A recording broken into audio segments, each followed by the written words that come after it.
I want to get away. How does one reach the outside door? You surely haven't lost your way already, asked the usher in surprise. You just go along here to the corner and then turn to the right along the lobby straight to the door. You come too, said Kay. Show me the way. There are so many lobbies here, I'll never find the way. There's only the one way, said the usher reproachfully. I can't go back with you. I must deliver my message, and I've lost a great deal of time through you already. Come with me, said Kay, still more sharply, as if he had at last caught the usher in a falsehood. Don't shout like that, whispered the usher. There are offices everywhere hereabouts. If you don't want to go back by yourself, then come a little farther with me. Or wait here until I've delivered my message, and I'll be glad to take you back. No, said Kay. I won't wait, and you must come with me now. Kay had not even glanced around the place where he was, and only when one of the many wooden doors opened did he turn his head. A girl whose attention must have been caught by Kay's raised voice appeared and asked, What does the gentleman want? A good way behind her he could also see a male figure approaching in the half-light. Kay looked at the usher. The man had said that nobody would pay any attention to him, and now two people were already after him. It wouldn't take much to bring all the officials down on him, demanding an explanation of his presence. The only comprehensible and acceptable one was that he was an accused man and wished to know the date of his next interrogation, but that explanation he did not wish to give, especially as it was not even in accordance with the truth, for he had come only out of curiosity, or, what was still more impossible as an explanation of his presence, out of a desire to assure himself that the inside of this legal system was just as loathsome as its external aspect.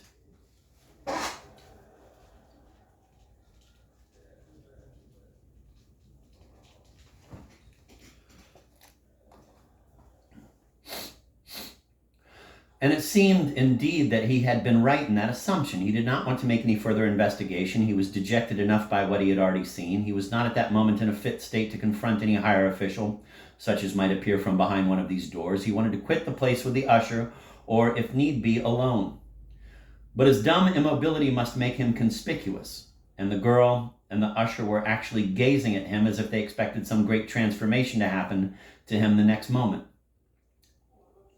A transformation which they did not want to miss, and at the end of the passage now stood the man whom Kay had noticed before in the distance. He was holding on to the lintel of the low doorway and rocking lightly on his toes, like an eager spectator. But the girl was the first to see that Kay's behavior was really caused by a slight feeling of faintness. She produced a chair and asked, Won't you sit down? Kay sat down at once and leaned his elbows on the arms of the chair so as to support himself still more securely. You feel a little dizzy, don't you? She asked. Her face was close to him now. It had that severe look which the faces of many women have in the first flower of their youth. Don't worry, she said. That's nothing out of the common here. Almost everybody has an attack of that kind the first time they come here. This is your first visit? Well, then, it's nothing to be surprised at. The sun beats on the roof here, and the hot roof beams make the air stuffy and heavy. That makes this place not particularly suitable for offices, in spite of the other great advantages it has. But the air, well, on days when there's a great number of clients to be attended to, and that's almost every day, it's hardly breathable. When you consider, too, that washing of all sorts is hung up here to dry, you can't wholly prohibit the tenants from washing their dirty linen. You won't find it surprising that you should feel a little faint. But in the end, one gets quite used to it. By the time you've come back once or twice, you'll hardly notice how oppressive it is here. Do you really feel better now?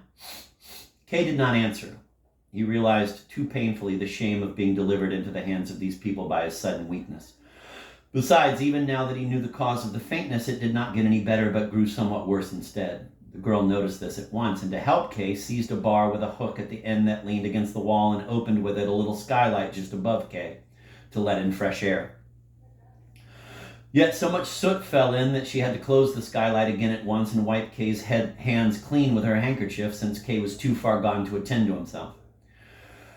He would have preferred to sit quietly there until he recovered enough strength to walk away, yet the less he was bothered by these people, the sooner he would recover. But now the girl said, You can't stay here. We're causing an obstruction here. Kay glanced around inquiringly to see what he could be obstructing. If you like, I'll take you to the sick room. Please give me your hand, she said to the man standing in the door, who at once came over. But Kay had no wish to go to the sick room. He particularly wanted to avoid being taken any further.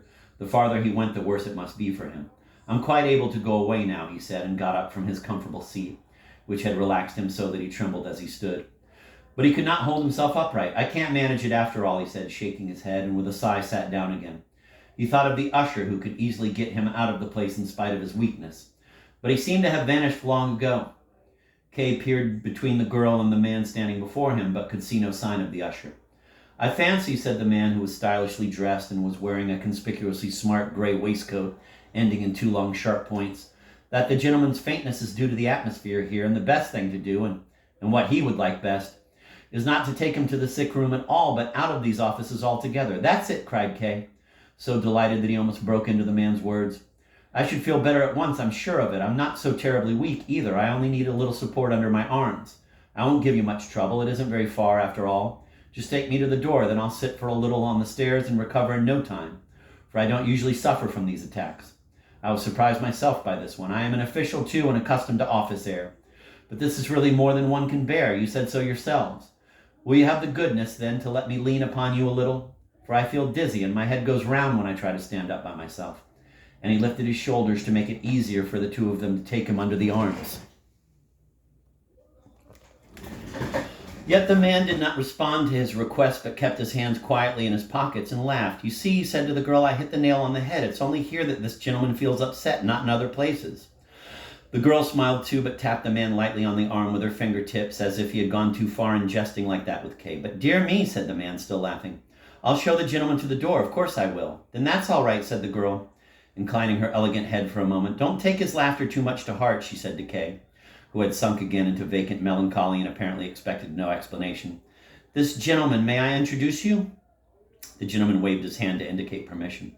"This gentleman, then, represents our information bureau.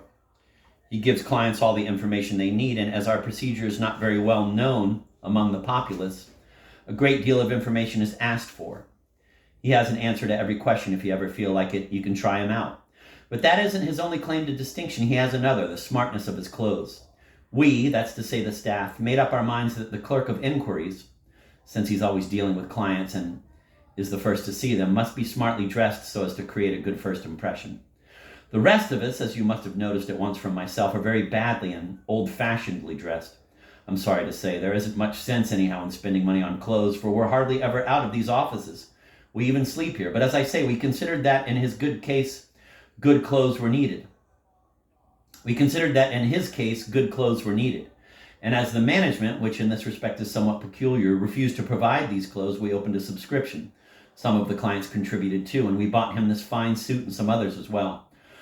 Nothing more would be needed now to produce a good impression, but he spoils it all again by his laughter, which puts people off. That's how it is," said the gentleman ironically.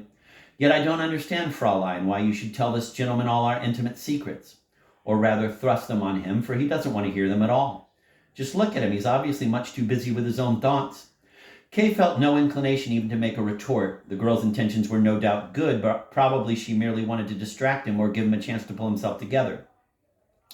But she had not gone the right way about it. "Well, I needed to explain your laughter to him," the girl said. "It sounded insulting. I fancy he would overlook much worse insults if I would only take him out of here." Kay said nothing. He did not even look up. He suffered the two of them to discuss him as if he were an inanimate object. Indeed, he actually preferred that. Then suddenly he felt the man's hand under one arm and the girl's hand under the other. "Up you get, you feeble fellow," said the man. "Many thanks to both of you," said Kay, joyfully surprised. And he got up slowly and himself moved these strangers' hands to the places where he felt most in need of support. "It must seem to you," said the girl softly in Kay's ear as they neared the passage, "as if I were greatly concerned to show the clerk of inquiries in a good light, but you can believe me. I only wanted to speak the truth about him. He isn't a hard-hearted man. He isn't obliged to help sick people out of here, and yet he does so, as you can see. Perhaps none of us is hard-hearted. We should be glad to help everybody, yet as law court officials, we easily take on the appearance of being hard-hearted and of not wishing to help. That really worries me." "Wouldn't you like to sit down here for a little?" asked the clerk of inquiries. They were out in the main lobby now and just opposite the client to whom Kay had first spoken. Kay felt almost ashamed before the man. He had stood so erect before him the first time. Now it took a couple of people to hold him up. The clerk of inquiries was balancing his hat on the tips of his fingers. His hair was in disorder and hung down over his sweat-drenched forehead. But the client seemed to see nothing of all this. He stood up humbly before the clerk of inquiries, who stared through him and merely sought to excuse his presence. "I know," he said, "that the decision on my affidavits cannot be expected today, but I came all the same. I thought that I might as well wait here. It is Sunday. I have lots of time, and here I disturb nobody." "You needn't be so apologetic," replied the clerk of inquiries. Your solicitude is entirely to be commended. You're taking up extra room here, I admit, but so long as you don't inconvenience me, I shan't hinder you at all from following the progress of your case as closely as you please. When one sees so many people who scandalously neglect their duty, one learns to have patience with men like you. You may sit down. How well he knows how to talk to clients, whispered the girl. Kay nodded, but immediately gave a violent start when the clerk of inquiries again asked, "Wouldn't you like to sit down here?" "No," said Kay, "I don't want to rest." He said this with the utmost possible decision, though in reality he would have been very glad to sit down. He felt as if he were seasick. He felt he was on a ship rolling in heavy seas. It was as if the waters were dashing against the wooden walls, as if the roaring of breaking waves came from the end of the passage, as if the passage itself pitched and rolled and the waiting clients on either side rose and fell with it. All the more incomprehensible, therefore, was the composure of the girl and the man who were escorting him. He was delivered into their hands. If they let him go, he must fall like a block of wood. They kept glancing around with their sharp little eyes. Kay was aware of their regular advance without himself taking part in it, for he was now being almost carried from step to step. At last he noticed that they were talking to him, but he could not make out what they were saying. He heard nothing but the din that filled the whole place, through which a shrill, unchanging note like that of a siren seemed to ring. "Louder," he whispered with bowed head, and he was ashamed, for he knew that they were speaking loudly enough, though he could not make out what they said. Then, as if the wall in front of him had been split in two, a current of fresh air was at last wafted toward him, and he heard a voice near him saying, "First he wants to go, then you tell him 100 times that the door is in front of him, and he makes no move to go."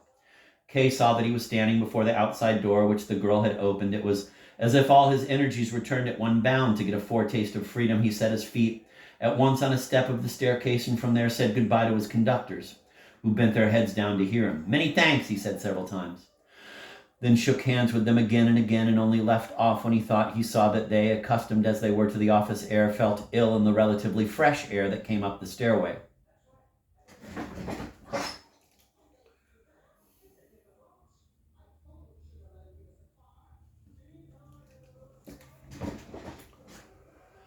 They could scarcely answer him, and the girl might have fallen if Kay had not shut the door with the utmost haste.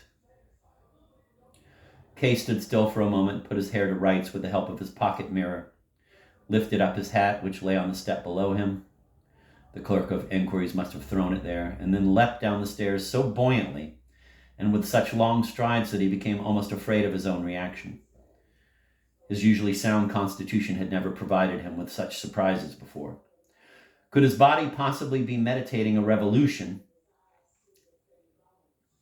and preparing a new trial for him, since he was withstanding the old one with such ease? He did not entirely reject the idea of going to consult a doctor at the first opportunity. In any case, he had made up his mind, and there he could advise himself to spend all his Sunday mornings in future to better purpose.